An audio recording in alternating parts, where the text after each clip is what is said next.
Bonsoir chers auditeurs, très heureux d'être avec vous ce soir.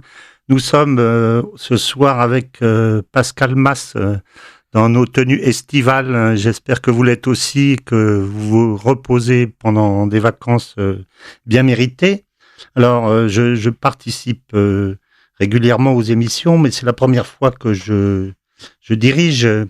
Et c'est donc François Costantini qui m'a demandé de le remplacer exceptionnellement ce soir. Et j'ai grand plaisir à le faire avec Pascal Mas. Alors Pascal Mas, vous êtes je ne vous connaissais pas, je dois dire, et j'ai découvert que vous êtes un des meilleurs spécialistes de la Russie et de l'ex-URSS, mais pas seulement ça. Au cours d'une conversation passionnante que nous avons eue en marge des Jeux Olympiques et des batucadas brésiliennes, je me suis aperçu que vous connaissiez également l'Afrique, Gaza, Israël, les BRICS, les USA. Donc ça va nous donner l'occasion de faire un très joli tour d'horizon, l'actualité internationale étant extrêmement riche. J'ajoute sur votre CV qui est très bien rempli que vous êtes également conseiller spécial du ministre permanent à Paris de la République du Tatarstan. Donc vous connaissez très bien aussi le monde musulman des peuples de la Volga. Et vous avez été en Russie un nombre incalculable de fois. Enfin bon, ça va être tout à fait passionnant de vous écouter. Alors, on va commencer bien entendu avec la question de la Russie et de l'Ukraine, puisque l'actualité est très importante là-dessus. Peut-être pas exactement dans le sens où on le croit si on écoute les médias mainstream. Mais donc ma première question, cher Pascal, c'est bon, où en est-on aujourd'hui de cette affaire et de cette percée prétendument extraordinaire que font l'Ukraine, qui envahissent la Russie et qui vont bientôt, me semble-t-il, arriver à Vladivostok s'ils continuent comme ça. Oui, oui, bien sûr. Merci François. Bon, je voudrais quand même adresser un petit message personnel à François Costantini, qui est le détenteur de cette émission et qui nous suit certainement avec la plus grande attention depuis l'île de Beauté, qui n'est pas parmi nous ce soir, et c'est la raison pour laquelle c'est François et moi qui allons animer ce livre journal du lundi. Oui, alors l'Ukraine, évidemment, tout et le contraire a été dit, surtout le contraire de la vérité. Et je voudrais quand même souligner, cher François, que vous êtes resté assez modeste, mais vous avez commis un livre brillant que j'ai sous les yeux, qui s'appelle L'Ukraine, un basculement du monde, et qui rétablit pour une bonne partie, enfin pour une très grande partie que je partage évidemment, la réalité sur ce qui se passe en Ukraine et comment ça se passe réellement, à la fois en vous appuyant sur des faits historiques, des faits géographiques, des faits civilisationnels, et qui sont complètement obérés par les médias mainstream, comme vous l'avez dit, et qui bêlent à l'unisson la propagande qu'on leur sert, traduite depuis l'anglais de la CIA, sur les ondes et dans les tribunes. Alors, aujourd'hui, que se passe-t-il? Effectivement, les Ukrainiens ont dit qu'ils avaient fait une percée fulgurante sur le territoire russe, dans la région de Koursk. Bon, déjà, ils n'ont pas été très inspirés parce que ça devrait leur rappeler quelque chose, parce que Koursk, ceux qui ont attaqué la Russie n'ont pas gardé un excellent souvenir, parce que c'est à partir de Koursk, de cette fameuse bataille qui était décisive, bataille de chars, que l'armée rouge, l'armée soviétique, a renvoyé le sens de l'histoire en direction de Berlin. Alors bon, pour les Ukrainiens, de s'attaquer à Koursk, c'était peut-être pas une bonne idée. C'est pas grave. Quand on reçoit les ordres de Washington, on sait pas où est Koursk, on sait pas où est Kiev, on sait pas où est quoi. Bon, c'est pas grave. Bon, alors sur le fait, il y a une attaque, bien sûr, qui a eu un effet incontestable, avec du matériel otanesque, peut-être d'ailleurs utilisé par des vrais membres de l'OTAN, peut-être pas par des mercenaires, puisque il semblerait au cours de ces dernières heures que des mercenaires auraient été capturés par les forces russes, et que ce soit pas si simple que ça. Mais tout le monde, aujourd'hui, à la minute à laquelle nous parlons, a intérêt à ne pas trop en dire. Parce que il y a une offensive côté ukrainien, Par contre, les Ukrainiens perdent des places heure par heure sur le terrain du Donbass et de la Novorossiya. Et ils ont accusé les Russes, bien sûr, d'avoir attaqué la centrale de Zaporozhye, la centrale nucléaire, pour pouvoir dire que, bien entendu, c'est toujours la même chose, vous l'avez d'ailleurs très bien dit dans votre livre, François, c'est de faire passer l'agresseur pour une victime. C'est Bon, ça. ce n'est pas spécifique au conflit ukraino-russe, on va le voir d'ailleurs au cours d'actualité, mais il y a toujours cette propension à faire croire que celui qui est un méchant, bon évidemment tout le monde dit que le méchant c'est le même, et puis de l'autre côté il y a un gentil qui apparaît de toutes les vertus. Alors c'est pas ça du tout. Bon, les combats sont très très très durs. Hein. J'ai eu des informations de la part de Belgorod, enfin d'amis à Belgorod. Ça se passe pas bien. Hein. Il y a vraiment un gros choc. Mais les Ukrainiens sont loin d'arriver à Vladivostok. Hein. Ça, je peux vous Bien le sûr, garantir. bien sûr. Alors, une question que je vous pose, parce que c'est une question que j'ai entendue poser à John Mearsheimer, qui, comme on le sait, est l'un des meilleurs géopoliticiens au monde, qui dit je comprends pas. Ça n'a aucune importance stratégique.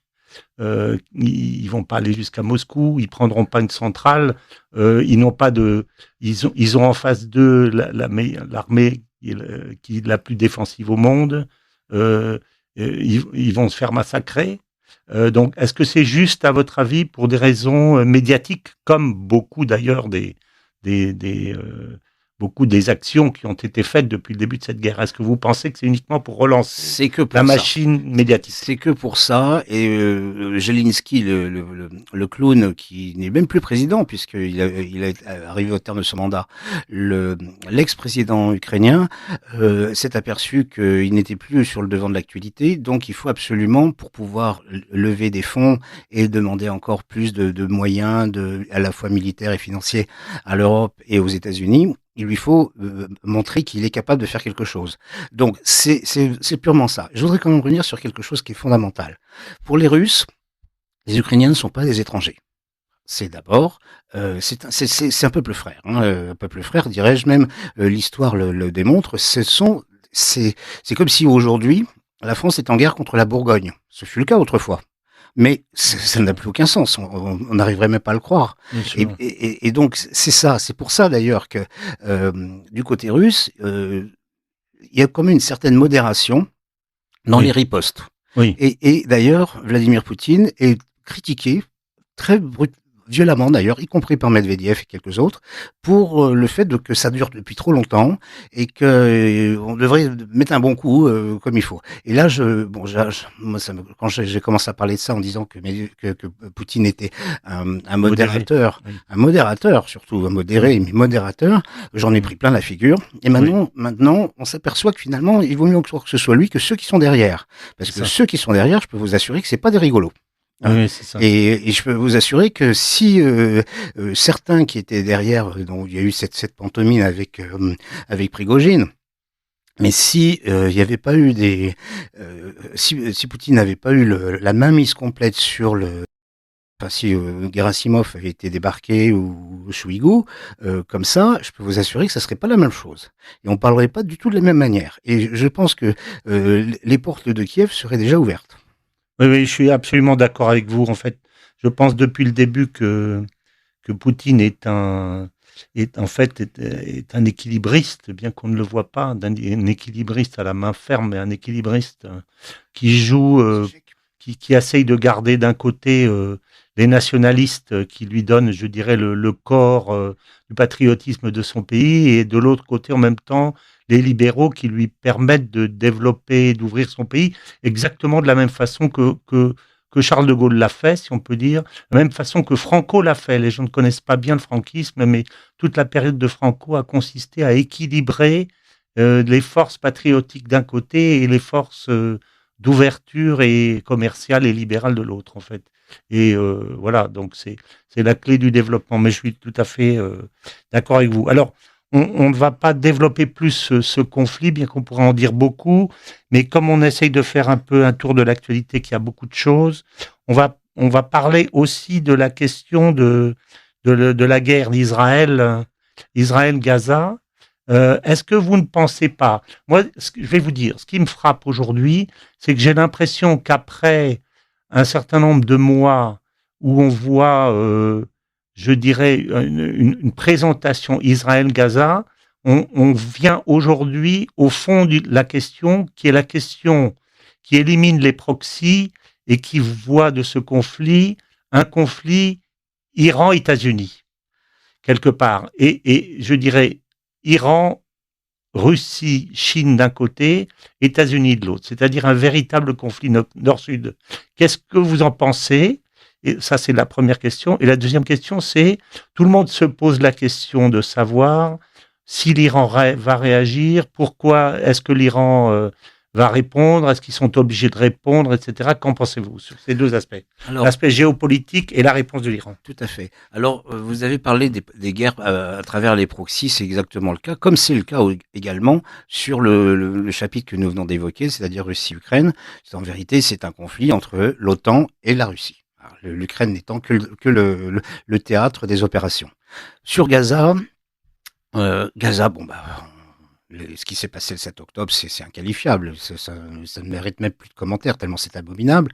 Je partage pas votre avis là-dessus, mais on n'a pas le temps de développer.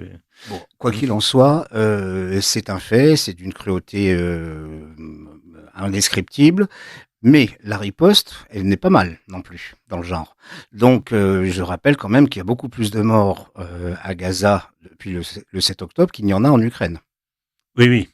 Ah, Oui, absolument. Enfin, de morts civiles. oui, bien sûr. Les militaires, il y a environ 500 000 morts. C'est tout à fait différent, évidemment. Là, bien que ce soit des morts aussi, hein, et qui sont pleurés par leur famille de la même bien manière. sûr, bien sûr. Donc, je veux dire par là, c'est que l'affaire de Gaza est un piège.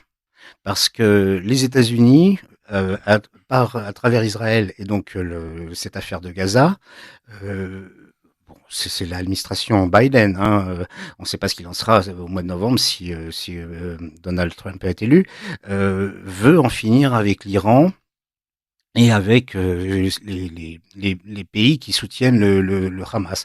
Parce que ce sont deux choses différentes. Il y a le Hamas qui est soutenu plutôt par le Qatar et par certaines monarchies du Golfe, pas forcément les Saoudiens, bien au contraire. Et puis il y a le Hezbollah. Le Hezbollah, c'est le sud Liban, c'est sur le territoire libanais, donc dans un État souverain. Ils sont des chiites. Oui, mais ils sont sur un territoire souverain, c'est-à-dire que le Hezbollah opère depuis le Liban, Oui, depuis un pays. C'est-à-dire que oui. c'est une faction, en effet, soutenue financièrement, idéologiquement, religieusement par l'Iran, c'est indéniable, mais c'est à partir d'un pays étranger. Gaza, le contexte de Gaza par rapport à Israël est tout à fait différent. Exactement. Parce qu'on ne parle pas de pays souverains reconnus par l'ONU, etc., etc. Donc, il y a deux zones de conflit, une au nord, une au sud, ce qui est pas très confortable pour Israël, ça c'est sûr, et dont bien sûr le territoire global et, la zone d'activité, comme je l'ai dit tout à l'heure, par rapport à l'Ukraine, dans le conflit russo-otanien. Bon, maintenant, euh, les discussions qui peuvent avoir lieu sur un règlement, ou tout du moins un cessez-le-feu entre l'armée israélienne et puis le Hamas, hein, puisque c'est pas un pays, Gaza n'est pas un pays, c'est pas un territoire, c'est l'organisation Hamas qui est à la manœuvre. On s'aperçoit que les opérateurs diplomatiques traditionnels qu'étaient autrefois la France, la Suisse, la Grande-Bretagne, ça, sont complètement oubliés. Maintenant, ça se fait entre Américains, Chinois, Turcs, Qataris, enfin, c'est-à-dire des puissances régionales ou des nouvelles puissances qui se sont substituées aux négociateurs traditionnels européens. Il n'y a plus de discussion, ni à Genève, ni à Paris, ni à New York, ni à Camp David, n'importe où. Ça se passe maintenant entre les Turcs, les Égyptiens, les Qataris, les Chinois et les Saoudiens aussi, qui rentrent maintenant. L'Arabie Saoudite rentre vraiment dans les grandes nations diplomatiques. Donc c'est autre chose. C'est-à-dire que peut-être que ça va nous faire une transition vers les BRICS, mais c'est un effet des BRICS. Et vous n'avez pas vraiment répondu à ma question.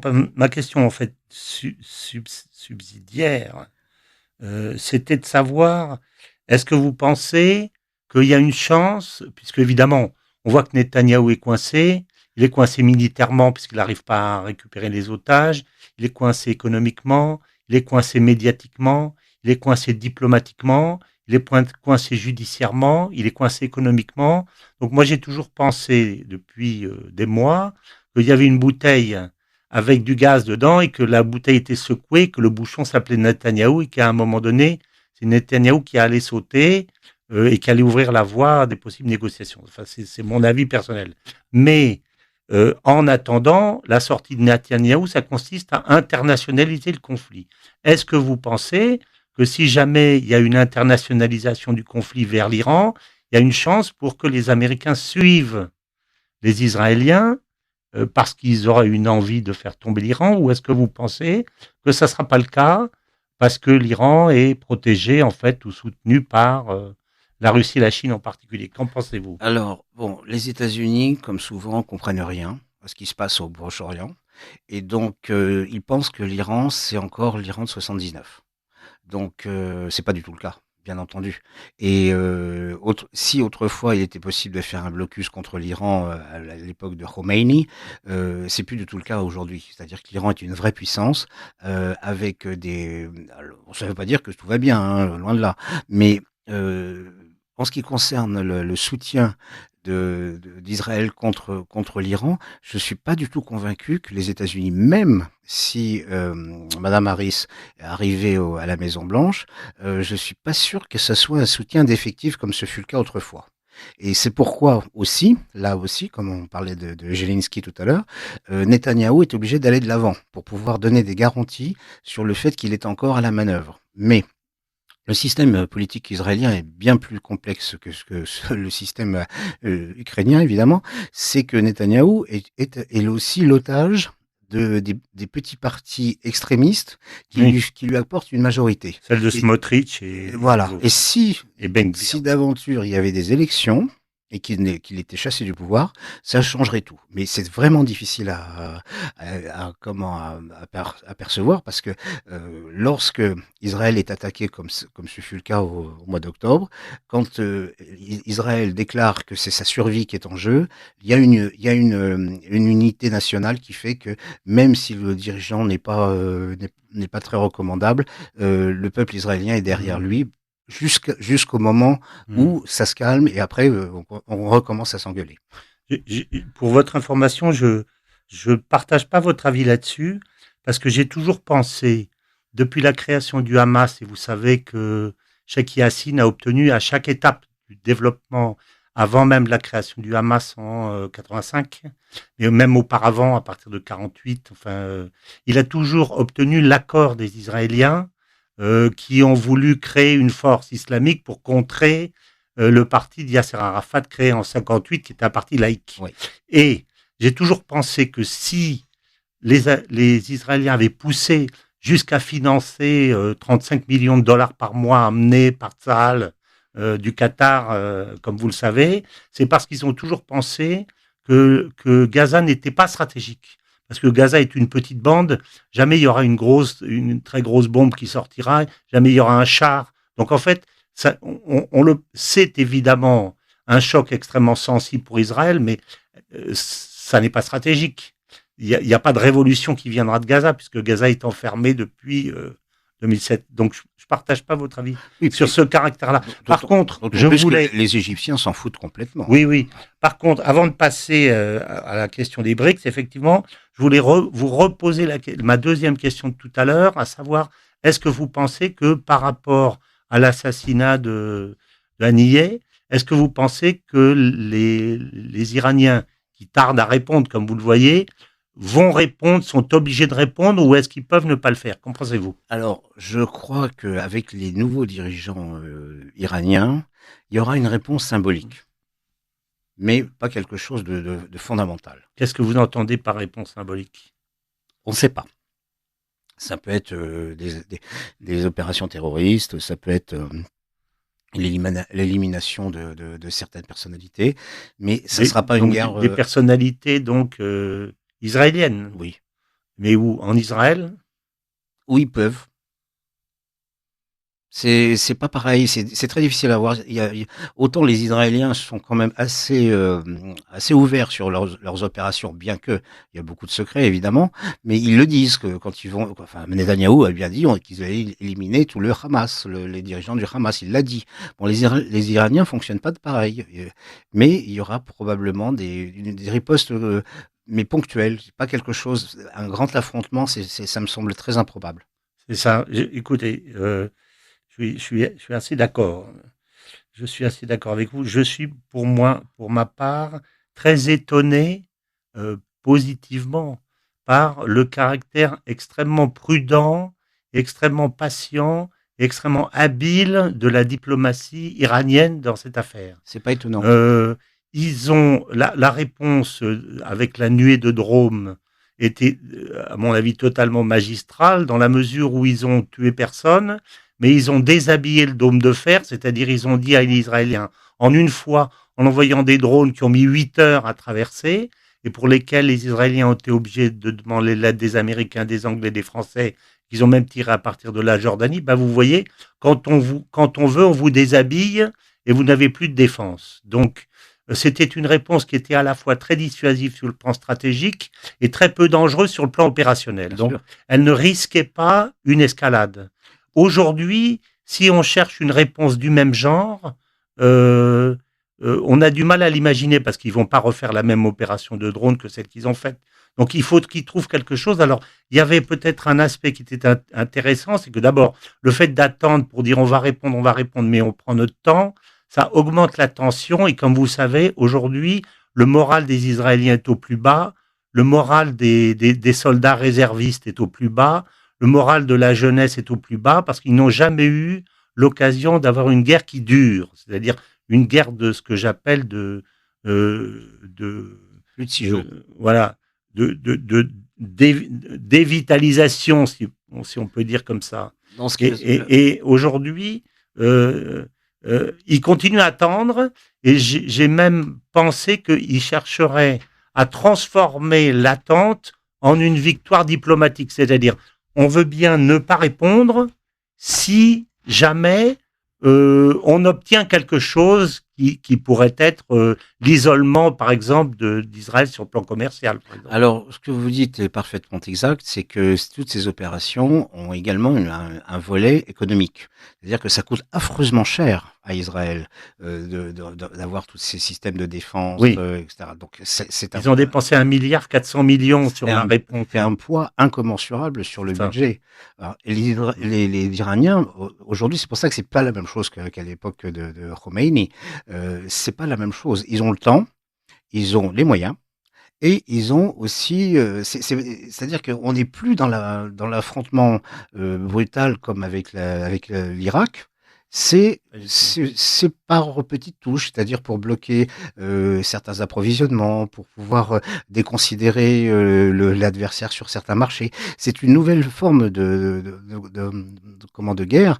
Et moi, où je suis très inquiet là, par contre, c'est au niveau des opérations militaires, c'est sur le Liban, c'est sur le sud Liban, sur le Hezbollah, qui est une, une milice libanaise. Hein. Ce sont des Libanais, les Hezbollah. Ce ne sont pas des étrangers, ce pas des extraterrestres.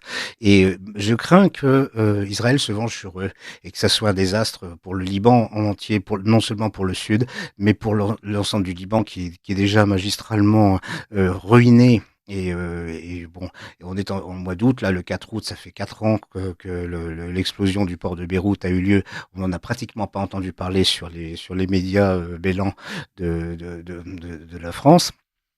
Qu'est-ce que tu bon, la situation économique est catastrophique et puis surtout ce qui est très grave parce que j'ai eu des témoignages d'amis libanais du Liban et en France qui m'ont dit maintenant nous on s'intéresse à notre famille, les autres ils peuvent faire ce qu'ils veulent, de toute façon tout le monde s'en fout, donc il n'y a pas d'éventualité de recréer une structure institutionnelle avec du droit, avec une constitution, tout ça. Tout le monde s'en fout. En vérité, chacun règle ses problèmes avec sa famille et ses propres intérêts. Et Mm. le Liban n'existe malheureusement, Oui. c'est tragique, mais le Liban n'existe plus en Oui, en tant que tant que nation. nation, Voilà. il existe en tant que force C'est politique du, du, du, du, euh,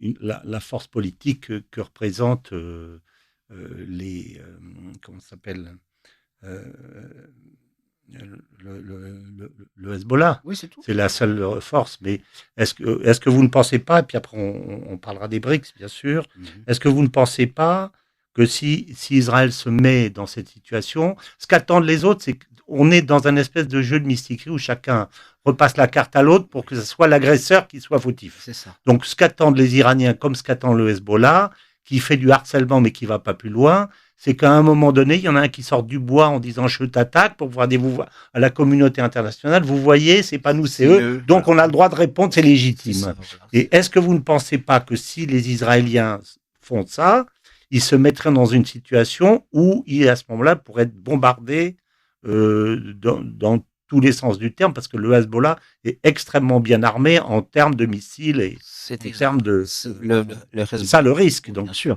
Est-ce que les militaires israéliens laisseraient Netanyahou lancer une attaque directe, frontale et brutale contre le Liban? Je ne suis pas sûr pour ma part. Moi, je crois pas non plus, parce que là, le Hezbollah est une force très puissante, très financièrement très puissante, humainement très motivée, militairement ils ont du matériel que n'ont pas le Hamas ou d'autres groupes.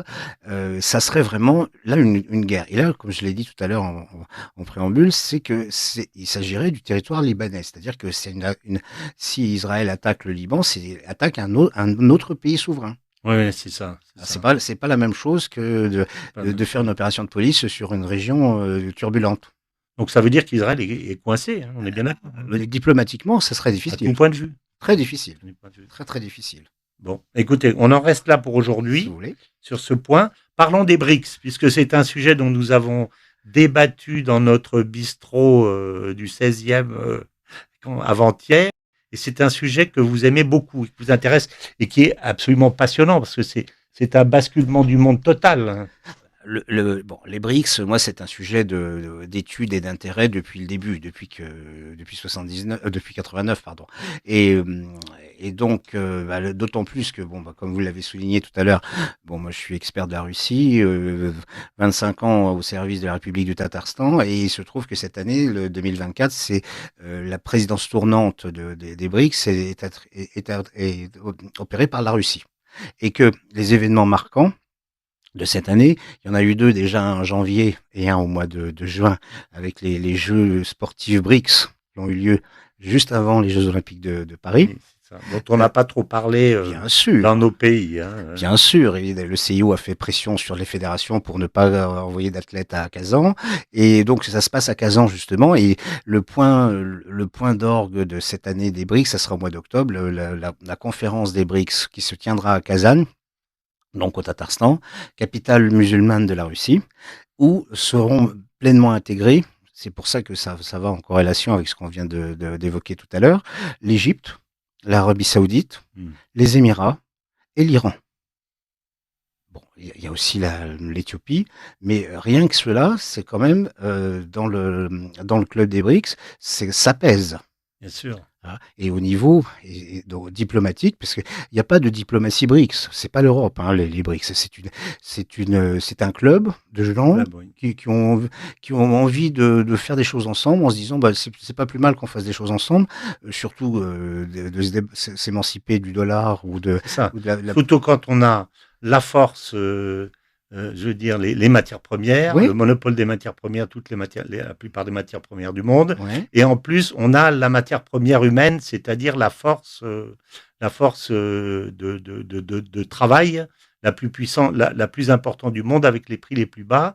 Et en plus, avec des pays qui sont, sauf certains d'entre eux comme la Chine, relativement peu endettés, parce que la Russie n'est pas endettée du tout. L'Inde n'est pas endettée, je pense pas. L'Indonésie non plus.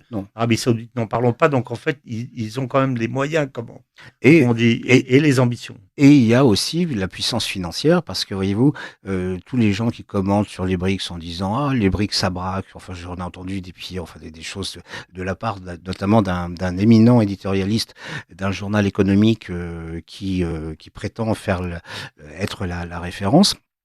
Et donc, qui m'avait dit comme ça d'un air méprisant, hautain comme souvent, les BRICS ça braque. Bon, je dis pas très bien, mais il se trouve que maintenant il y a les Émirats arabes unis, il y a l'Arabie saoudite, ça fait quand même une sacrée masse financière. Bien sûr, Et quand eux, ils commencent à vendre leurs dettes américaines en dollars, ça commence à se voir sur les places financières. bien Et sûr. la dédollarisation est en cours. Et là, bien entendu, ça, on revient sur le sujet précédent, c'est que les échanges hors dollars entre les pays BRICS, ça permet de se débarrasser d'une certaine, alors déjà de la de la de comment de la dé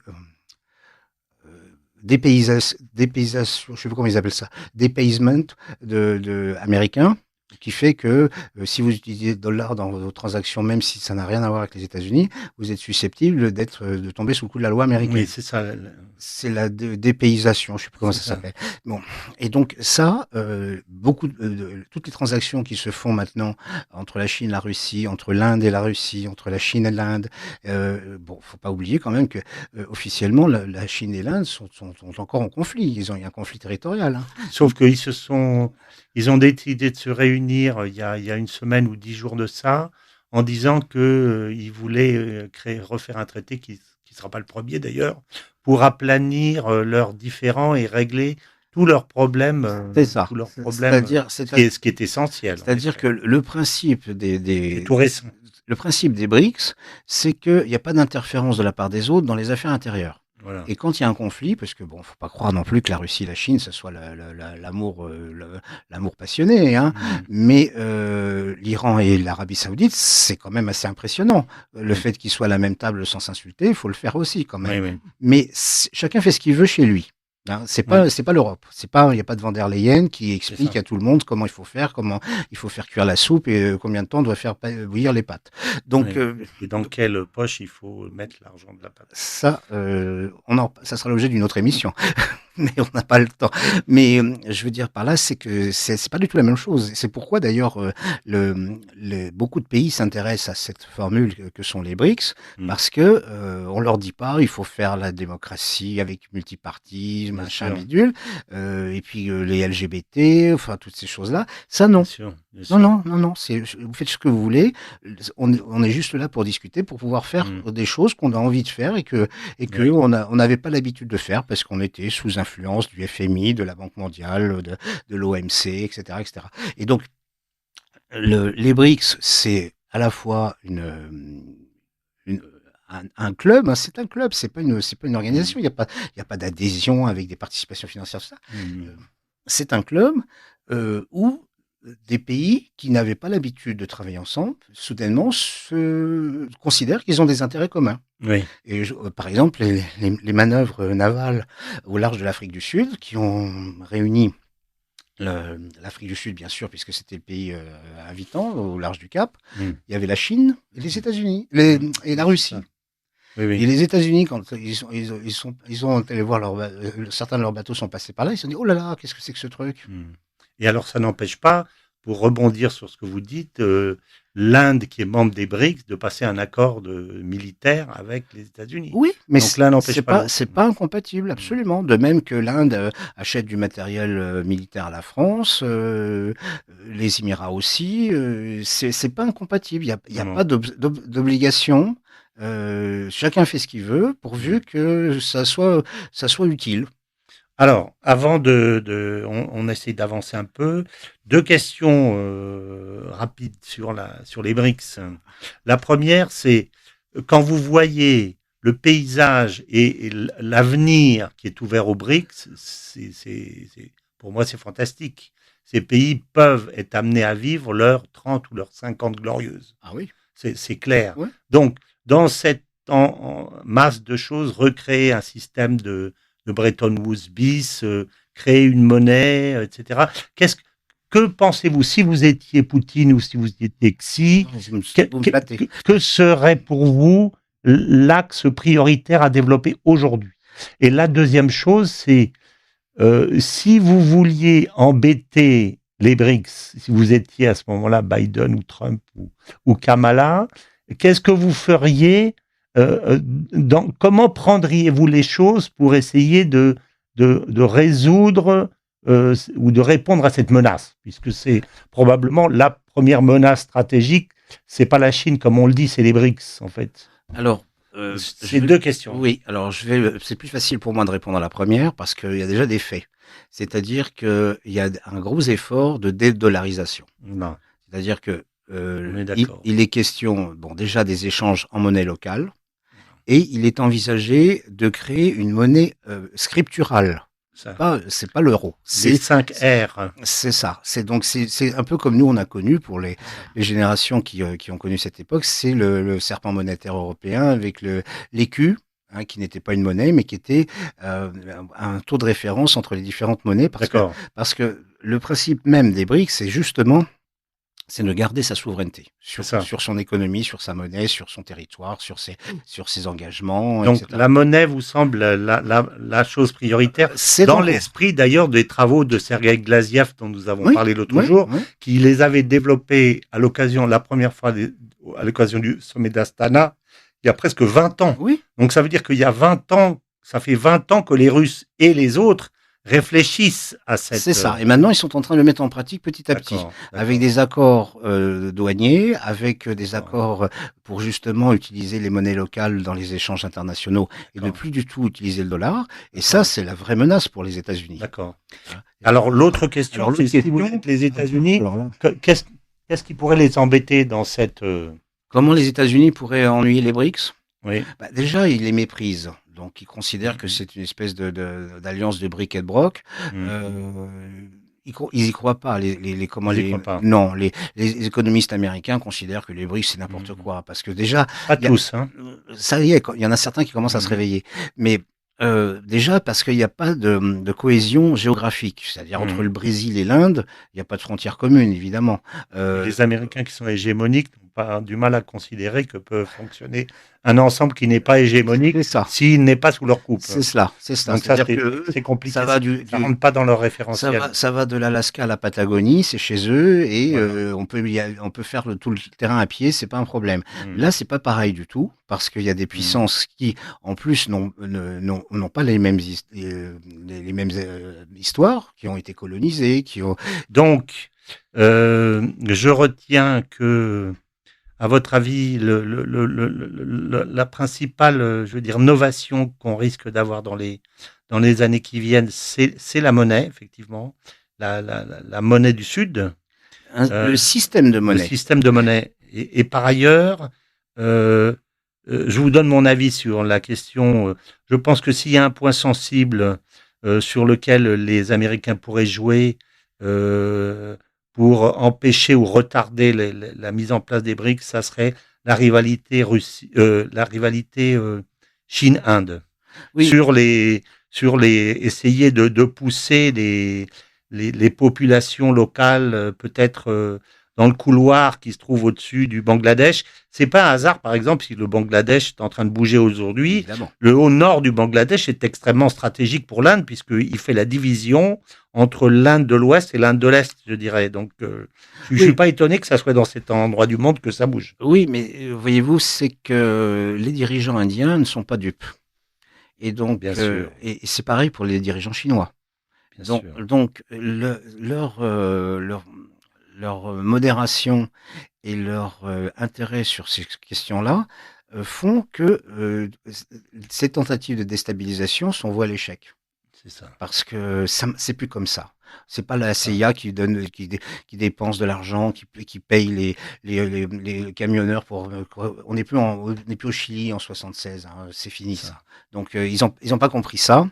Et ils l'ont pas compris ni sur sur le continent asiatique, ni ailleurs. Parce qu'on va parler de l'Afrique tout à l'heure, c'est pareil. Hein, en Afrique, pour l'instant, il y a 3 pays BRICS qui sont l'Égypte, l'Éthiopie et la Sud-Afrique, qui n'est pas fondateur, mais qui est. Il y aura demain le Nigeria, évidemment. Alors, c'est pas sûr. C'est pas sûr. Et l'Algérie, c'est pas sûr. Ben allons-y, parlons de l'Afrique. Alors, l'Afrique, pour l'instant, où ça se passe, c'est en Afrique de l'Ouest. Alors, le Niger, le Mali, le Burkina. L'AES. L'AES, exactement. Et ces pays-là, bien que n'ayant pas autant de possibilités que n'aurait par exemple le Nigeria ou le Sénégal, ont compris qu'ils il fallait qu'ils travaillent ensemble. C'est assez novateur ce qui se passe en Afrique de l'Ouest, hein. C'est Oui. travailler ensemble et se débarrasser du franc CFA. Est-ce que vous pensez que c'est une bonne idée? Alors, c'est de toute Je façon une idée. C'est une idée qui plaît politiquement parce qu'elle est. Et moi, je vais vous dire, l'Afrique est la région que je connais le mieux. J'y suis né Ouais, parce que je suis né au Congo, j'ai vécu au Sénégal, j'ai vécu au Maroc. Mais je me souviens à l'époque, dans les années 76, 78, quand j'ai commencé à travailler, j'allais au Ghana. Et à l'époque, c'était le CEDI. C'était juste avant l'arrivée de Rawlings. Ben, je peux vous dire que le CEDI, tout le monde marchait dessus. C'était une monnaie qui était par terre, bien sûr. au milieu du sable. Et quand j'allais manger dans les restaurants au bord de la mer, je payais le prix pour les crevettes. On m'avait dit, parce que je dis, mais comment ça peut être aussi cher? On m'a dit, mais vous payez le prix qu'on l'achèterait sur le marché de Lomé. Oui. Parce que, en fait, on fait l'arbitrage par rapport à ce qu'on vendrait sur le marché de Lomé. On vous vend localement à ce prix-là. Donc, le CEDI, c'était rien. Donc, je sais par expérience que représente une monnaie pas soutenue, dans un ensemble de pays dont l'économie est finalement assez faible. Alors, Donc, pour l'instant, qu'en pensez-vous? alors justement, ça change beaucoup en Afrique. Et Oui, c'est pareil, les Occidentaux, à commencer par les Européens et les Français en particulier, n'ont évidemment rien compris. Ils pensent que c'est toujours comme ce que vous avez décrit, que moi j'ai connu aussi, mais de l'autre côté, du côté togolais. oui. Euh, J'allais aussi au Togo. Bien Hein. sûr, bah, de toute façon, la frontière, elle est juste à côté, hein. Oui. Et donc, non, maintenant, il y a des vrais dirigeants africains qui sont, bon, alors peut-être que ça, ils vont être, Et vous faites pas votre monnaie simplement avec la qualité de vos dirigeants. non, Ça va appuyer sur quoi? Sur quelle économie? on l'a fait avec la garantie, avec les ressources du pays, une fois qu'elles sont reprises par les États en question. C'est-à-dire que le Mali, par exemple, qui produit de l'or, ils peuvent très bien garantir la monnaie avec leur or. Parce que dans les pays, alors beaucoup en Où se trouvent les mines d'or au Mali? nord-ouest, Donc, si c'est le nord, c'est pas vraiment sécurisé. vous inquiétez pas. Et donc, Aujourd'hui, ça ne l'est pas en tout cas. pour l'instant. Mais voyez-vous, c'est que en Afrique, surtout en Afrique de l'Ouest, mais aussi en Afrique centrale et dans la partie sud de l'Afrique, il y a un grand effort de présence et de diplomatie russe. Alors évidemment, les Occidentaux, à commencer les Français, pour dire ah les Russes, ils sont en train de faire la Russe-Afrique comme nous on a fait la France-Afrique. Ben non, c'est pas du tout la même chose. Je suis d'accord. Parce que les Russes n'ont pas besoin de piller l'Afrique, parce que les matières premières de l'Afrique, ils les ont déjà chez eux. Donc, Est-ce que vous pensez que la France a vraiment pillé l'Afrique quand vous voyez ce que l'Afrique représente pas que en là.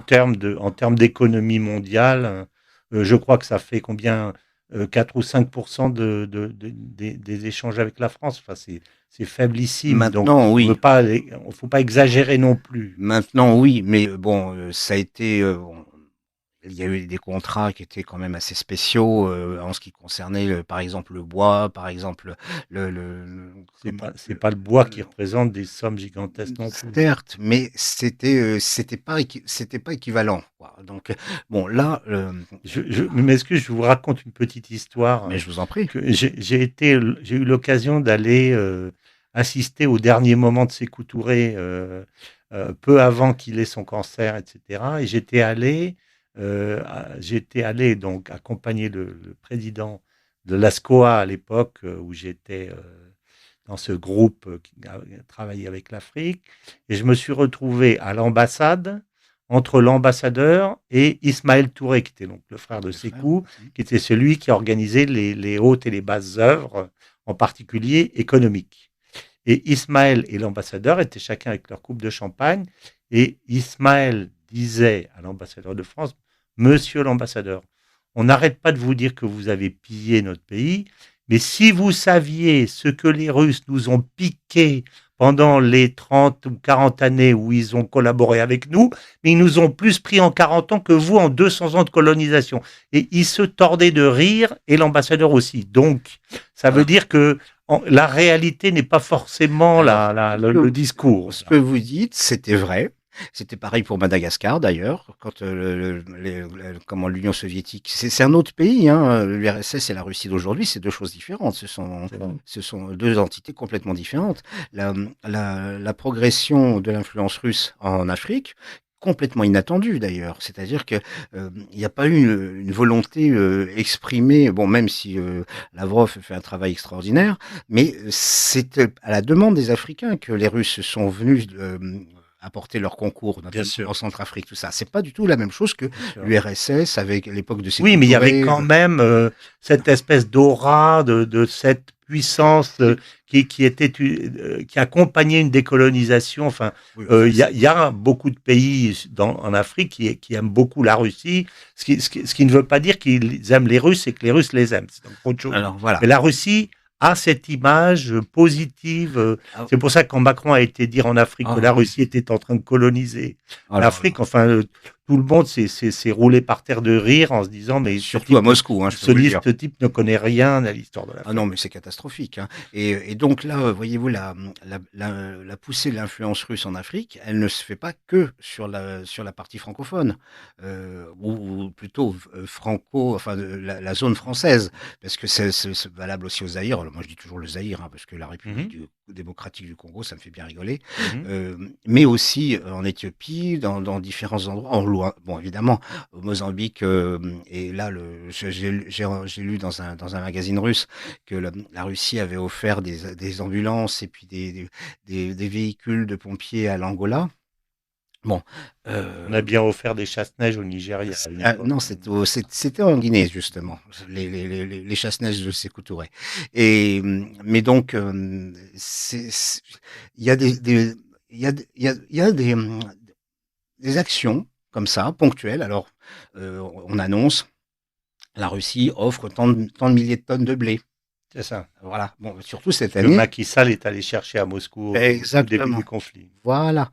Et d'ailleurs, par exemple, un pays comme l'Algérie, qui se fournissait en France pour son blé, les récoltes sont très mauvaises en France, et il y a un contrat maintenant, c'est que le blé vient de Russie. Voilà, c'est ça. Voilà. Et donc, c'est comme ça pour plein de pays, Bien l'Égypte, sûr. et tout ça. C'est-à-dire que Il y a une vraie politique africaine de la part de exact, la Russie, alors qu'il oui, n'y a pas vraiment de politique africaine de la part de l'Europe, il il n'y n'y en en a a plus pas du des tout. Plus États-Unis, du tout. et il n'y en a même plus de la France. Non, terminé, Ouais. terminé. Il y a plus du tout. Et là, c'est pas quelque chose. Comme je le dis bien, je maintiens. C'est pas la Russie qui a fait une action agressive en matière diplomatique sur le territoire africain. C'est ça. Ce sont au contraire. Et Les alors, il y a Africains. quelque chose. Moi, j'ai toujours plaisir. J'en parle souvent avec François Costantini, justement, parce que je l'ai vécu personnellement. C'est que, bon, à ma génération, on a connu des étudiants africains qui étaient boursiers de l'URSS, Oui, bien sûr. donc qui ont fait leurs études là-bas. On Bon, avait rencontré aussi maintenant, ces en types-là, Pologne et ailleurs. Oui. voilà, en Pologne, en Allemagne de l'Est, en Mon URSS. père, qui était avant d'être banquier, qui était un diplomate tunisien, me parlait beaucoup de ses voyages à Moscou. C'est ça. Bon, et donc Il ces n'avait études, pas forcément une confiance totale dans les Russes de l'époque. oui, il y avait de quoi, hein, parce que je peux vous assurer que c'était pas facile, hein, pour des Non, Africains oui, de vivre oui, oui. à l'Institut Maurice Thorez ou à l'Institut euh, comment africain là. Et donc, je veux dire par là, c'est que ces gens-là, ils ont vécu. Et Oui, oui, maintenant, ils sont au pouvoir. oui, oui. Ils sont ministres. Ils sont Bien sûr. chefs la fédération des planteurs, des choses comme ça. Et ils ont gardé. Moi, il m'est arrivé, c'est une anecdote que j'ai toujours beaucoup de plaisir à raconter. J'étais invité avec Monsieur Soupov, là, le représentant du Tatarstan, à une réunion organisée par le MEDEF international. Et il y avait des représentants de pays africains et africains, lusophones, donc Angola, Mozambique, tout ça, et puis et anglophones et tout. Et puis on s'est retrouvés, c'est parce que c'est complètement c'est vraiment une anecdote, c'est que j'avais été bousculé et il y avait la coupe de champagne s'était renversée sur mon avant-bras et j'ai juré, je vous le dirai pas au micro, en russe. Et les autres ont entendu. Bien Et sûr. ils ont dit: «Ah mais vous parlez russe et tout?» Et puis on s'est retrouvés, une petite dizaine de participants à cette réunion À à parler russe. et à rire ensemble, et les autres, ils nous regardaient en se disant: «Mais Ils qu'est-ce ont que c'est que sorti ça?» les bouteilles de vodka. Non, non, non, non, non, non, non, non, bah non, c'était le MODEF, c'était pas c'était Oui, le je mais plaisante. on s'est retrouvés avec en langue commune, la langue russe, Oui, oui. entre Africains et moi. voyez-vous? Et Oui, donc c'était quelque chose et je vous parle de ça il y a 25 ans, hein, donc oui, oui. Donc maintenant ces types on a rouvert la porte, avec notre bêtise, voilà, on va dire bien ça. sûr, bien On va dire sûr. ça. Cher ami, Oui, on continue à faire le tour du monde en butinant nos petites fleurs géopolitiques au passage, ici et là, et on arrive aux États-Unis. Il y a beaucoup de choses à dire. Euh, Est-ce que l'attentat de Trump lui a véritablement donné un avantage? Moi, je le pensais. Kamala Harris, dont tout le monde disait que c'était une imbécile, et elle dans l'est. une certaine forme, je pense qu'elle l'est vraiment. Ouais. Tout le monde est en train de dire que ça y est, maintenant, c'est le nouvel espoir, etc. Est-ce que vous croyez à ça, cette candidature? Est-ce que ce sont nos médias mainstream qui essayent d'habiller la défaite du camp démocrate? Qu'en pensez-vous? Alors bon, moi je me tiens bien sûr au courant avec des informations que je récolte là-bas aux Bien sûr, États-Unis, bien sûr. plutôt que d'écouter les fadaises de LCI ou de BFM. Et Qu'est-ce qu'on bon, vous dit? donc la caste médiatique américaine de la côte Est, qui nous a dit pendant des mois que Biden était formidable, qu'il n'y avait aucun problème, il est en total Oui, au contrôle de ses mouvements. oui. Maintenant, dit bon bah voilà, il est parti, maintenant c'est elle, elle est géniale. Ce Bon, qu'on dit du mensonge, vous savez, c'est que l'important, c'est pas de mentir, c'est que à partir du moment où le faut l'autre le croire. mensonge vous met en cause à tel point que vous continuez à mentir alors que tout le monde sait que vous mentez, c'est à ce moment-là que vous êtes obligé de changer.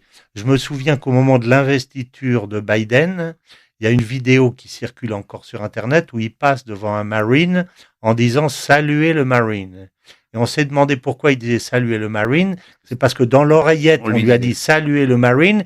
Et au lieu de faire le salut au Marine, il a répété. Donc il n'arrivait pas à faire la différence entre ce qu'il devait faire et ce qu'il devait dire. Et c'était le jour de son intronisation. C'est ça. Donc ça s'est pas arrangé depuis Ah lors, non, hein. il y a eu l'épisode où il a dit tournez la page suivante. Enfin bon, Voilà, c'est il y a de ça. quoi. Bon, Mais bon, sur Kamala Harris. alors Kamala, bon d'abord, elle est pas du tout, elle transporte pas les foules, loin de là, y compris au sein du Parti démocrate, mais ils ont pas autre chose à mettre, Ouais. surtout avec si peu de temps entre l'échéance. Et puis ils sont complètement enfermés dans leur clientélisme, oui, wokiste. C'est-à-dire qu'il y en a que pour les LGTB, LGBT. ou LGBT, ou quand vous voulez, mais enfin c'est la même chose. Faut dire qu'on est bien servi ici aussi. Mais donc ils sont là-dedans, ils sont persuadés que toutes les États-Unis c'est ça. Oui, oui. Bon, c'est D'ailleurs, pas ça. Kamala a fait une vidéo il n'y a pas longtemps où elle a dit mais vive la liberté, l'inclusion. Elle était entourée de drag queens. Oui, voilà. Ça date Bah, d'il y a 15 jours. ouais. Non, donc ils sont persuadés que c'est ça. Parce que c'est comme ici avec ceux qu'on appelle les germano-pratins, c'est une espèce de microcosme, comme le disait Raymond Barre à l'époque, qui pense que le reste du pays c'est ça, mais c'est pas ça du tout. Mais est-ce qu'il risque pas quand même d'emporter une partie de la jeunesse qui suivait pas Biden parce qu'ils avaient l'impression que Biden laissait faire ce qu'il voulait à Netanyahou? Elle a quand même été assez fine en disant à Netanyahou qu'il fallait arrêter, tout en sachant très bien qu'en fait elle ne le fera jamais Bien arrêter s'il sûr. veut pas arrêter. Mais ceci dit, elle a fait semblant de prendre une position un peu plus ferme et donc peut-être qu'elle va récupérer une partie de cet électorat que Biden a perdu complètement, hein. C'est possible, mais comment Donald Trump a aussi des arguments, c'est-à-dire que il est parfaitement en mesure, parce que ça c'est crédible, de dire moi j'arrête le conflit, j'arrête Oui, mais il n'a l'Ukraine. pas dit qu'il arrêterait Gaza. Il a, pas pour l'instant, C'est ce que je pense aussi, hein. Je pense la même chose pas que pour vous. l'instant. Je pense que s'il veut s'attaquer aux écuries de GIAS américaines, il ne pourrait pas se permettre, en plus de l'Ukraine, de conserver un conflit qui va pourrir tout le Moyen-Orient pendant 50 ans de plus. Le, Il ne peut pas. comment Il faudra qu'il le règle. la différence entre Donald Trump et puis les autres politiciens américains, c'est que lui, il n'est pas issu Du sérail, du sérail politicien qui est financé depuis leur origine par la PAC. par les marchands d'armes. qui eux ont besoin de guerre pour pouvoir vendre leur matériel. Oui, En vérité, ils le vendent pas puisque c'est le budget américain qui l'achète. oui. Donc c'est un cercle vicieux, très vicieux On d'ailleurs. connaît très Et bien, lui, il est très pas bien dedans. ce système, oui, Il oui. n'est pas dedans, lui. Donc, il n'a pas besoin de cet argent et il n'a pas besoin de se mettre à genoux devant les Et marchands c'est d'armes. d'ailleurs un miracle qu'il ait réussi à prendre le contrôle du Parti républicain qui grouille de rhinos, comme vous savez, Bien sûr. de Republicans in name only, qui eux votent avec les démocrates parce qu'ils touchent l'argent des Mmh, marchands d'armes dont vous c'est ça. parlez Voilà. précisément. Mmh. Et le Niagara d'argent qui se déverse à travers d'ailleurs la figure de celui qui les répartit au niveau des républicains, qui est le célèbre Mitch McConnell, comme vous savez. Donc, à votre avis, Trump a La, donc la garde campagne. des bonnes chances. Bien sûr, la campagne n'est pas du tout terminée. Nous ne sommes qu'en août. Et puis, il y a aussi, il faut voir que la société américaine est quand même très brutalement fracturée. Oui, Et tout ce qui a été fait, la discrimination positive, ce genre de choses, ça oui, pèse sur la classe moyenne qui, oui, elle, qui était un peu, moi j'ai pas mal d'amis qui votaient mhm, plutôt démocrates et qui veulent plus en entendre parler parce qu'ils oui, s'aperçoivent que pour pouvoir entrer à l'université, même en payant, il faut remplir certaines cases woke. c'est ça. Et puis donc l'American Dream c'est fini, ça ne marche plus. Le melting pot ça marche plus, c'est-à-dire que ce qu'ils ont utilisé comme fondement culturel de l'État américain, ça marche plus du tout. Oui, Donc, oui. pourquoi continuer à soutenir des gens qui leur ont menti et qui, en plus, ont fait leur malheur? En plus, Trump, vous vous souvenez, n'avait pas fait un mauvais mandat sur le plan économique, Ah bah, puisque certes, il avait redressé les classes populaires les plus bien pauvres, sûr, en particulier les Noirs d'ailleurs. oui. Je me Mmh. souviens, il a beaucoup fait pour les Noirs à l'époque. Donc, il passe aussi Et aussi, chez les minorités. et chez les latinos, c'est chez Voilà. les gens d'origine du sous-continent indien, des gens qui autrefois étaient, dont les démocrates pensaient que c'était leur clientèle captive. Non, c'est plus du tout ça. Il y a la black bourgeoisie, donc la bourgeoisie noire qui a fait des études et tout ça, qui est aussi victime Ouais, non, c'est ça. du wokisme. Donc, c'est plus du tout la même chose. Alors, à New York, Washington, Philadelphie ou je ne sais où, ils sont encore au XXe siècle, presque au XIX, mais Hmm. le reste du pays, c'est pas comme ça. Hein. Là, vous Je voyez, pense aussi. Los Angeles, en ce moment, bah, je peux vous assurer. Je pense pour ma part qu'on vit une certaine forme de fin du mondialisme, je pense. Oui, certes, Voilà. certes, Ça peut être une transition d'ailleurs pour notre dernière partie, je vous en pour prie. parler un peu de l'Europe, Ah. parler de l'Angleterre, peut-être. Qu'est-ce que ça signifie pour vous ce qui se passe aujourd'hui en Angleterre et d'une certaine façon ce qui s'est passé en France au moment des élections. Alors, parlons d'abord de l'Angleterre. Alors, oui, l'Angleterre. Il faut bien dire l'Angleterre, parce que le Royaume-Uni, il n'a plus grand-chose d'uni, Oui, à part le roi. Eh bien, les Anglais, je veux dire, c'est un peu cruel et sarcastique, mais ils l'ont bien cherché. Parce que ça fait 50 ans qu'ils nous disent, à nous les Français, qu'on est nuls avec notre laïcité, avec nos mesures contre l'immigration, etc., etc. Et que, en vérité, chez eux, il se passe rien, tout le monde vit bien, tout le monde s'apprécie, tout le monde s'aime. Ben, on voit bien que ça marche pas. C'est pareil, c'est comme je disais tout à l'heure, avec l'American Dream et tout ça. Bon, l'Eldorado britannique, c'est fini aussi. Et il y a maintenant des gens qui ont migré en Angleterre et qui reviennent, qui retraversent la Manche dans l'autre sens. Parce oui, qu'ils s'aperçoivent que finalement, c'est pas ça du tout. voilà. Et que le pays est exsangue. C'est pas du fait du Brexit, hein, parce que certains disent, Oui, mais c'est pas ça. La crise est bien plus profonde, elle est bien antérieure au Brexit. bien sûr. Le Brexit n'a pas eu des effets dévastateurs comme ont raconté les europhiles d'ici.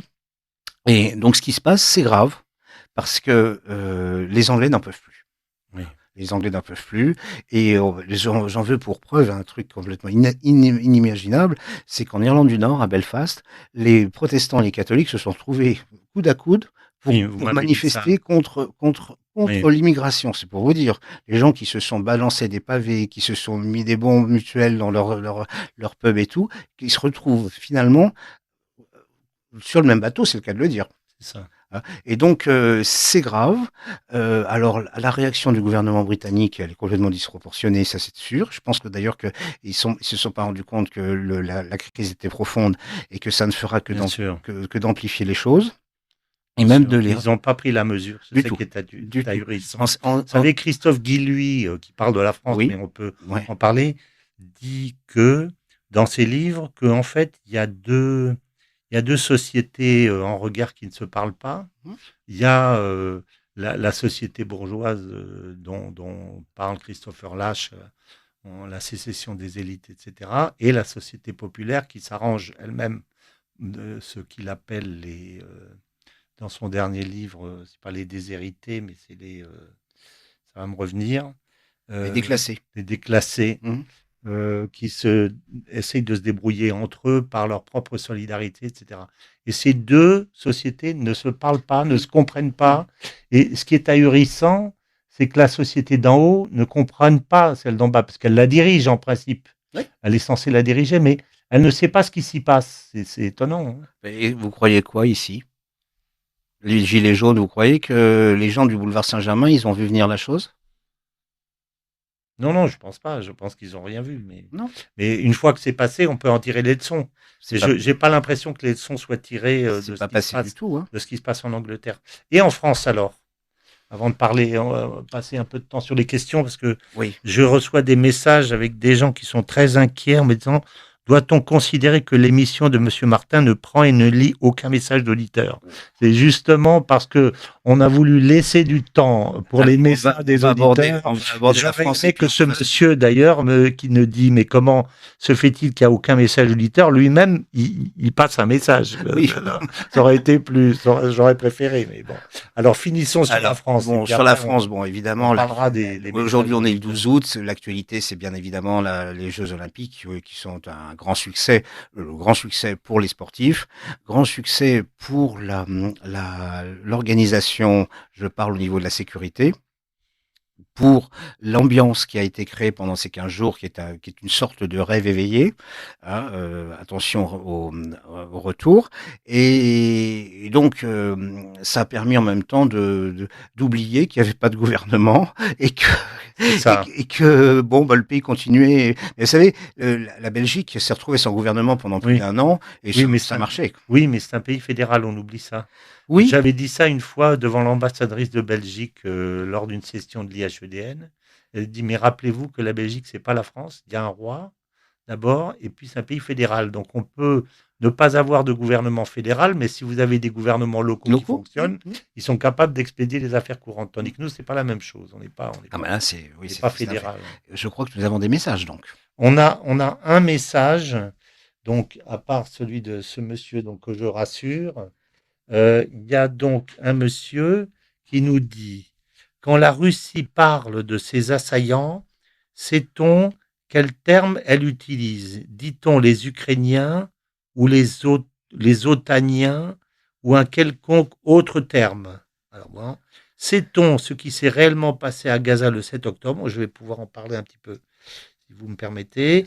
Nous entendons plusieurs versions, y compris à l'intérieur de chaque camp, avançant chiffres et données contradictoires ou bien à nuancer fortement, voire démentir. Qu'en est-il au juste? Merci pour cette émission.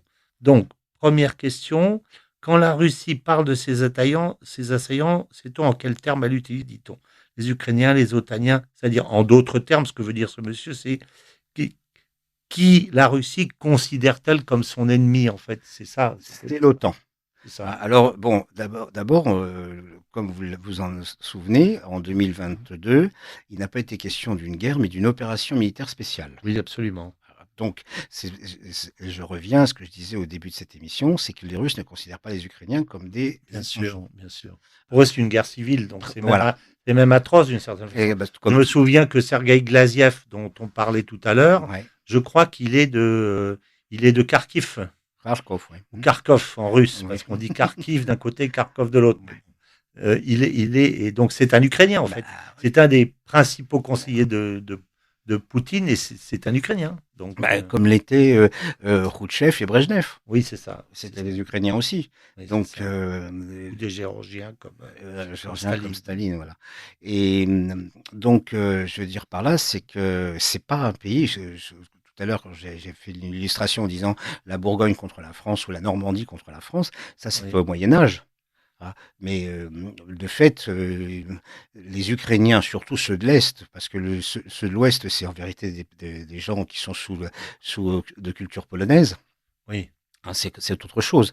Est-ce que ceux-là vont vraiment faire la guerre pour Ah non, défendre le pays? Ils non, s'en ils s'en fichent. En foutent. fait, je pense qu'on envoie les conscrits essentiellement de la zone russophone Oui. pour faire en sorte que les Russes se massacrent entre eux. Je pense Et que alors, je subodore que le gouvernement ukrainien se délecte de ce genre de choses. il y a eu ça. Maintenant, il y a tellement de défections qu'ils peuvent pas Oui, agir de oui, cette manière parce qu'il y a oui. des bataillons entiers qui fraternisent avec les Russes Voilà, et c'est ça. bon. Et puis du côté russe, il y a Surtout aussi quand il y a les les Tchétchènes. bataillons de représailles qui sont derrière et Les qui Tché- leur tirent dans le Ah dos bah dès qu'ils voient que Les Azov et qui eux sont Pravi plus. Sector, bien sûr, oui. Alors voilà, comment les Russes appellent les Ukrainiens? Alors ça dépend qui. Alors soit ce sont les frères de l'Ouest, Oui, soit c'est les nazis. Alors là, c'est pour oui, Azov, Pravi Sector, enfin tous ces gens issus de Bandera. oui, Soit c'est les otaniens. oui. Donc là, ça va depuis Zelensky jusqu'à Van der Leyen et compagnie. Donc Mm. c'est bien clair que c'est maintenant depuis 2023, c'est bien assimilé Oui, oui, dans la dialectique russe oui. que c'est une guerre de l'OTAN. Oui, oui. Alors c'est intéressant parce que c'est un des points que j'analyse dans mon livre. Oui, en effet. Et le prochain d'ailleurs va sortir au mois d'octobre, là, début octobre, qui va être la suite, qui s'appellera Le temps des fractures. Donc là, c'était un basculement du monde et maintenant c'est le temps des fractures. Je pense qu'on y est. Mais dans celui-là, j'analyse en fait la stratégie médiatique occidentale et je dis que au départ, Poutine était persuadé que cette guerre était existentielle. C'est Mearsheimer Oui. qui l'avait dit. Et d'ailleurs, Poutine a dit dans un de ses premiers discours, nous ne vivrons pas avec un pistolet sur la tempe. C'est-à-dire, il savait très bien.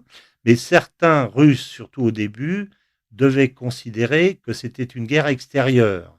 Et lui était conscient que c'était une guerre existentielle, son staff aussi, Mmh. mais peut-être pas l'ensemble des Russes. Et c'est nous qui, en voulant diaboliser les Russes, pas seulement Poutine, mais diaboliser la Russie et les Russes en débaptisant les collèges Pouchkine, etc., qui avons fait en sorte de resserrer les Russes autour de Poutine et d'en faire une opération nationale. Mmh. C'est-à-dire, c'était une opération spéciale non définie.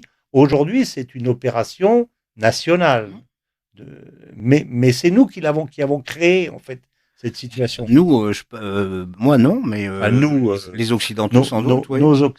nos, nos médias Ah occidentaux oui, voulant séparer Poutine de sa population, en fait, on l'a resserré autour de lui. mais ça, c'est une manœuvre qui échoue à chaque fois maintenant. Ça a fonctionné à l'époque où la Russie était faible, parce qu'elle était en reconstruction, c'est-à-dire dans les années 2000-2010. Ça marchait, ce genre de truc. Mais maintenant, ces vomissements des Marie Mandras, de tous ces experts de plateau qui sont des russophobes. Et Mhm. d'ailleurs, moi, je trouve que la Russie est très, très patiente avec ces gens-là, parce qu'il leur attribue des visas quand même pour pouvoir faire des études et tout sur place. Oui. Ça serait, si c'était une dictature comme ça, ils mettraient Ah, pas le s'ils pied. étaient en Ukraine, Ah bah déjà, par ils, exemple. ils rentreraient probablement Voilà. pas au pays. En tout Non, cas, pas vivants. cette doxa occidentale ne marche pas. Y Oui. compris des gens qui ne sont pas fondamentalement des soutiens de Vladimir Poutine, disent mais les Occidentaux, ils racontent n'importe quoi. Et ça marche pas. Donc, Bien alors, sûr. il y a bien sûr les européistes bon, qui se gavent de la propagande otanienne et Van der Leyen, mais les autres, non. Ils disent non, non, il n'y a pas de raison. On a hâte que ça se termine et puis on continuera à aller en Crimée, à Bien sûr. Odessa, etc., comme avant. Bien sûr. Vous voyez. Et Poutine se garde bien et se garde bien de fermer la porte aux Occidentaux, c'est-à-dire que si nous, on veut interdire aux Russes de venir chez nous, Mhm. ce qui est vraiment pas la meilleure façon de séparer Poutine et sa population, lui, au contraire, nous dit, mais si vous voulez venir, venez, Bien c'est sûr. beaucoup plus intelligent. Bien sûr, avec le système des visas pour les gens, parce que moi, on m'en a parlé à moi, des personnes persécutées, donc dans les pays inamicaux, comme on dit, Bien enfin, je sûr. vous traduis, et des visas, il suffit de dire, bon, bah voilà, moi je m'appelle Pascal Mas, je suis persécuté par le régime macronien, bah, vous avez un visa de réfugié. Voilà. Bon, alors c'est pas si simple que ça, hein, mais le fait est que ce genre de choses, ça crée le doute. C'est Oui, ça qui est oui, important, c'est-à-dire que les médias mainstream occidentaux oui, assènent depuis 2 ans la bien même sûr. chose. Ouais, Le général Yakovlev, tous ces gens-là, oui, ils oui, racontent les mêmes sornettes, mais ça marche plus. C'est-à-dire que oui, oui. maintenant, et heureusement qu'il y a les réseaux sociaux, parce que si la première chose que vous avez remarqué que la première chose que ont fait les Occidentaux, c'était de couper les canaux d'information russes. Bien sûr. Bon, il se trouve que malheureusement, RT en français, c'est la chaîne qui est la plus suivie en Afrique. Oui. C'est-à-dire que Oui, c'est oui, non, censuré on a ici, complètement raté notre communication. tout loupé. Enfin, on l'a pas raté. Si on considère que la communication vise surtout à faire en sorte qu'il n'y a aucune tête qui dépasse chez nous, sur ce plan, c'est à peu près C'est raté. réussi. Et encore. Non, c'est raté. C'est raté. Alors, Il y a des une autre messages. question. Non, alors on n'en a pas beaucoup, malheureusement. Mais il y a l'autre partie de la question de ce monsieur qui est très intéressante. Disons, qu'est-ce qui s'est passé réellement à Gaza le 7 octobre? Nous entendons plusieurs versions, y compris à l'intérieur de chaque camp, avançant chiffres et données contradictoires ou bien nuancées fortement, voire démentir. Alors, je vous dis, moi, ce que j'ai vu, écouté, c'est que, en fait, là aussi, il y a un verbatim à propos du 7 octobre qui ne correspond pas à la réalité. C'est-à-dire, et j'ai des éléments concrets qui me permettent de le vérifier, vérifiés par des gens comme, comment s'appelle-t-il, des journalistes d'investigation, Régis Le Sommier. Michel Collomb, des gens comme ça, Mhm. comme quoi, le matin du 7 octobre, l'état-major israélien a réactivé une doctrine qui s'appelle la doctrine Hannibal, qui, comme vous le savez certainement, une doctrine qui avait été créée il y a une dizaine, une quinzaine d'années, qui consistait à dire, après l'histoire du soldat Chalit, qui consistait à dire un otage vivant, c'est un problème, un otage mort, c'est un héros. En gros, je simplifie un petit peu. Et donc, il y a eu, ça c'est documenté, une bonne partie, semble-t-il, non pas, il y a, en gros, sur les 1200, on peut dire, personnes qui sont mortes, il y a la moitié, on peut dire, qui sont les soldats qui faisaient partie des 6 ou 7 garnisons qu'il y avait autour qui ont été combattus dans le cadre d'une guerre militaire, on peut dire ça comme ça. Mais chez les civils, il y a une partie non négligeable des civils qui ont été tués, en fait, par l'armée israélienne. J'en veux pour preuve le fait qu'on voit des photos avec des trous dans les kibbutz, des énormes trous comme ça dans les murs, qui ont été faits par des chars, hein, qui n'ont pas été faits par des kalachnikovs avec des types qui sont arrivés en pétrolette. On voit les traces des chars par terre. Donc les chars ont tiré dans les maisons, pensant qu'il y avait donc des otages et donc des soldats du Hamas qui ont donc tiré dans le tas, on peut dire. Il y a également un certain nombre de témoignages que l'on voit avec des pilotes d'hélicoptères, en particulier concernant la rave party, qui ont dit on n'avait pas d'instruction, donc on a vidé nos chargeurs sans arriver à savoir sur qui on tirait.